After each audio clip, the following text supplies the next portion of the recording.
Privilege escalation. The process of gaining higher privilege to that of an administrator is called privilege escalation. Privilege escalation takes place when an attacker gains access to the network using non-admin user account.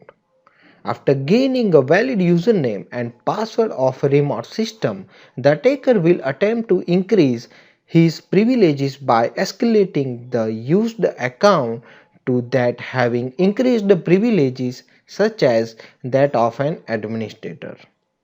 The degrees of the escalation depend on which privileges the attacker is authorized to hold and which privileges can be obtained in a successful attack.